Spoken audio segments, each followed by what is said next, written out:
She was just strapped up and Normani was straddling her and kind of playing into this lesbian scenario, and people came for her. What's up, YouTube? It's Ed Weezy, back with a new video. Now, today's topic is something that I really didn't pay close attention to as a gay man until recently. I feel like we're young and stupid at times and we really don't see things for what they are. And me, that I'm such a big pop culture junkie, I'm such a big music lover, artist lover, I really had trouble separating the artist from the art when I was younger. As of recently, I feel like as I get older, like I said, see things for what they are, and I'm really analyzing things differently nowadays, just being an adult in society and being exposed to people who just want to profit off of marginalized groups, off of groups that have been tormented in the past, groups that haven't been treated the best in the past. So today we're going to talk about queerbaiting. Let's define queerbaiting. So queerbaiting. Queerbaiting is a marketing technique for fiction and entertainment in which creators hint at, but then do not actually depict, same-sex romance or other LGBT representation. All right, so hopefully with me reading that definition, most of you are caught up to speed on what queerbaiting is. And you're probably already thinking of some examples in your head. So recently I read an article from Rolling Stone that it was as recent as, I believe, this year, July, it was published. The title of the article is "Why Queerbaiting Matters More Than Ever." It gives us some examples that some of you are probably familiar with that happened recently. One of the biggest examples I could think of that it mentions is Billie Eilish. Now, when Billie Eilish was releasing her promotional singles for Happier Than Ever, if you guys can recall the song Lost Cause, she released that song, and then shortly after she released the video to it, or maybe she released both at the same time. When she released the video, she published some stills on her Instagram of the video shoot, and she captioned the photos, "I like girls."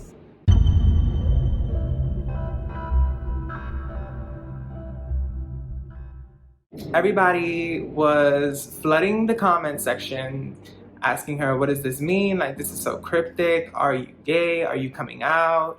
And she never responded. Long story short, people believe that she used this as a marketing tactic to pull in the LGBTQ audience. And I can't say that I disagree with people. It looks like that's what it could be. She hasn't addressed it. I don't believe she ever came out as being gay or bi. I can be wrong, let me double check. After doing more research, she has never came out as gay or bisexual. So you can see why this is very triggering. If a person is not gay, or if a person does not identify with a group that is part of the LGBTQIA+ community, I don't feel like they should be sending cryptic messages about their sexual preference. This could be very confusing for people, audiences. It could be seen as basically using the community to profit off of them, knowing, well, you are not part of this community. If she comes out to be gay or be bisexual in the future, then, you know, I take back everything I say in this video.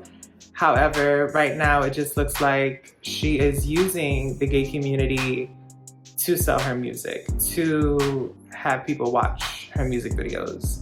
So, although I love Billie Eilish and I think she has a beautiful voice, I'm a huge fan of her music, I gotta call out things as I see them. And this is a no-no, Billie, sorry to say. Another example on the list, and this was one that I didn't actually know about, and I'm so shocked. This man is very well liked by the gay community. He is very handsome, he has a nice body, He's an artist. So when I heard about this example, I was especially shocked. Nick Jonas. In 2016, Nick Jonas was promoting his album at the time, and he decided to tour a few gay bars. And he toyed around with the question on whether he has experimented with men or not. Often quoted saying, "I can't say that I have or haven't." This is particularly sketchy because you know damn well you are married to a whole cisgender woman. You are not gay. Maybe you have experimented in the past, but why toy around with that? Why, have this whole mystery around whether or not you've done this just so that you can string the gay community along to follow you, to, support you, thinking that potentially you could be something that you're not? Why not just, if you have experimented with men, why not just say it and just say, I did it, I'm happily married now with a woman, but I fully support the gay community as an ally. That is so much more respectable than toying around with the question as to whether or not you've experimented with men. The last example I want to mention from the article was actually, it kind of pains me to mention this person because I'm such a big fan of them and I want to see them succeed.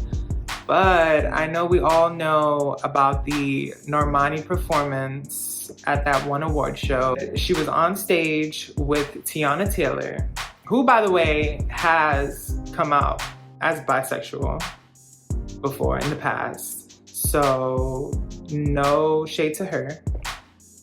At the award show, they performed on stage together, and NORMANI was paying homage to Janet Jackson, which is one of my favorite artists. So justice for Janet.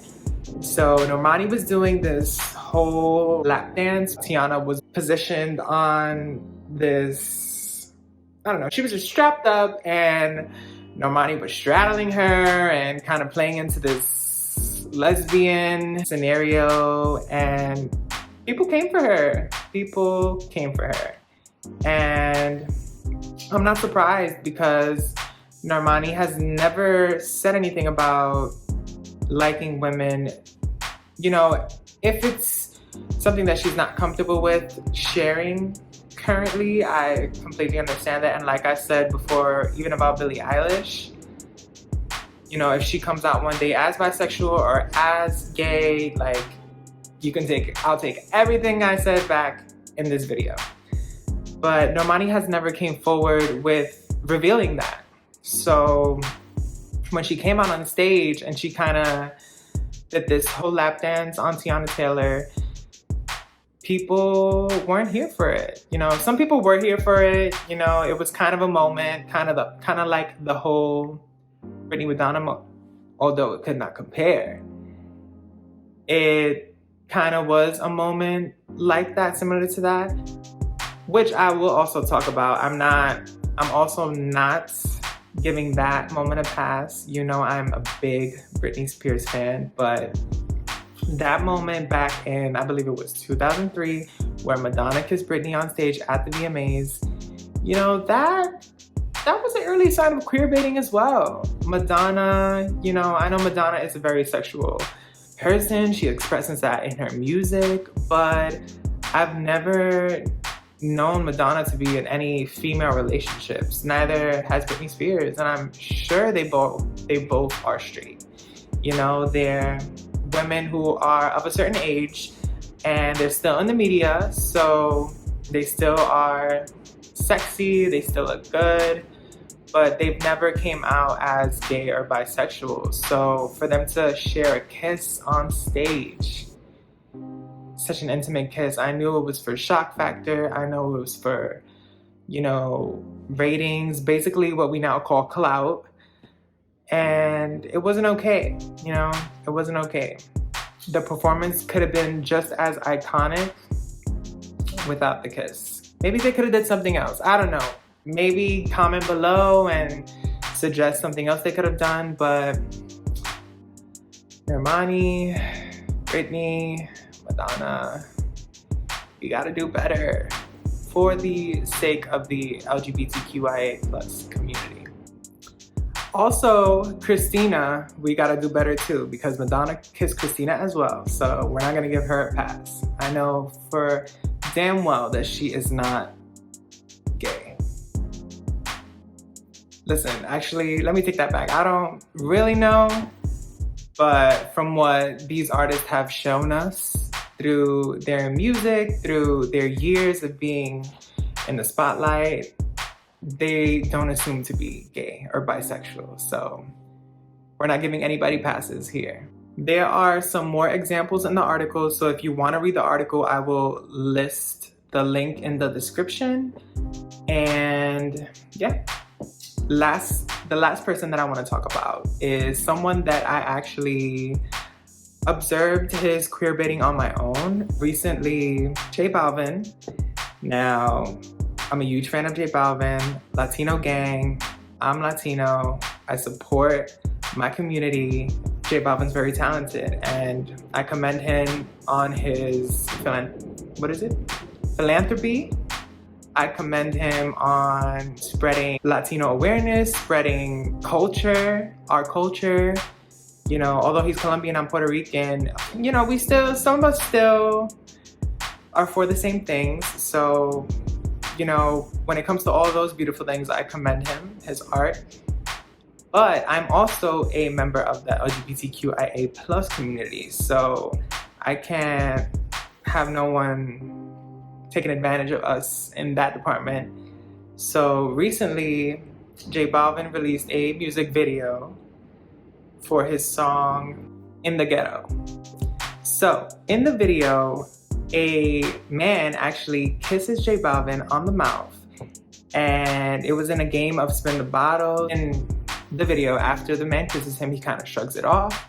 So I don't know if that was his whole plan, to put this spin the bottle scene in the video, kind of shrug off the kiss because it was a game, and kind of like him not enforcing a gay storyline, but giving off gay actions, you know? Does that make sense? I don't know, but I'll link the video, watch the video. Moral of the story is, in the video, JBALVIN kisses a man. Well, a man kisses him. He shrugs it off, which is great. You know, if a man kisses another man who's not gay, you know, a lot of straight, misogynistic men will usually go to violence. You know, I know there's been a lot of gay bashing in our history, so to see that JBALVIN can get kissed by a man and not react in that way is refreshing, that he's showing that, you know, but I doubt that that was his motive. You know, I assume that he put that kiss in the video to draw in the gay community, to get more views, to profit off of the community. So correct me if I'm wrong in the comments, you know, kindly, but I'm not saying that I hate JBALVIN, you know, but these things have to be called out, especially if you're part of this community, you know? So now, why should you care? Why you, who's watching this video, should care about these artists queerbaiting? So, if you're a part of the gay community, if you're a part of the LGBTQIA community, you know that this could be very harmful for us. We weren't always accepted in mainstream media. Like, we're still not 100% accepted in mainstream media. In the 80s, you'd never see an artist using the idea that they could possibly be gay as something to promote. You know, you wouldn't see that.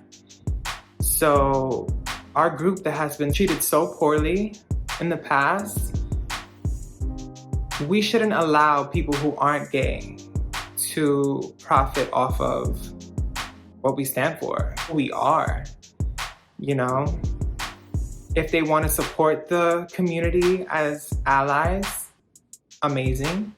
You know, I feel like we need more people supporting gays, supporting the trans community, supporting the Black trans community. We need more people who commend the talent in the Black trans community. You know, we need more people to give the community their flowers. Pretending that you are gay is not gonna help do that. What I do know is that if you're not gay and you're profiting off of the idea that you could be, that's wrong. That's wrong. And you shouldn't get a pass just because you're an artist or a celebrity. People have been killed for being themselves, for being openly gay and not afraid to express their true demeanor. People have been bullied and abused, and we can't forget that. We can't forget that just because now JBALVIN is kissing boys in his music video, that all the pain that we have gone through as a community is just gone. You know, there's still a long fight to be fought, and that's not gonna be through media. You know, yeah, it's gonna help spread awareness for our community when people do it in the right way, when people want to showcase our community in the right way and give us our props. Yes, it can help, but you depicting this false narrative of yourself to sell an album, to sell merch, or whatever the case may be, that is morally wrong. Ugh. And we gotta start calling these things out more, guys. And that's really what my goal is here today with this video. You know, I don't want people to think that I don't partake in music, because I do. I'm a huge music lover, and I know cancel culture isn't real, but I try to make it real for myself as much as possible. You know, every person in the media who has done something where, you know, I'm kind of looking at them side-eye, I always take everything by case scenario, you know, and I cancel people for myself. You know, if I think they've done something wrong where it's unforgivable, I cancel them. And when I say cancel them, I just mean, you know, I don't contribute to this artist's finances. I don't give them my coin. And honestly, that's kind of the best thing you can do if you don't support something that an artist has done, and you don't think, you know, because a lot of artists these days, they come out with apologies after they've done something wrong, you know, just so their name isn't getting dragged any longer. So if you're like me and you see right past these fake apologies, then by all means, please, like, don't give this artist your coin. You know, save that for artists that have represented communities that you're a part of, but they've done it in the right light. They've done it the right way. They're actually a part of that community, you know? Anyways, I don't want to drag this video any longer than it has to be. For those of you who never knew what QueerBaiting was, I'm happy that now you'll have a little introduction about it. Please do your own research. Please find your own examples. If you haven't already, please check out my former video that I did on Astro World. And like I said before, like and subscribe to my channel. If you want to follow me on Instagram, I will post that in the video. And peace, love, happiness, all the good things to you all. And I'll see you in the next one. Later.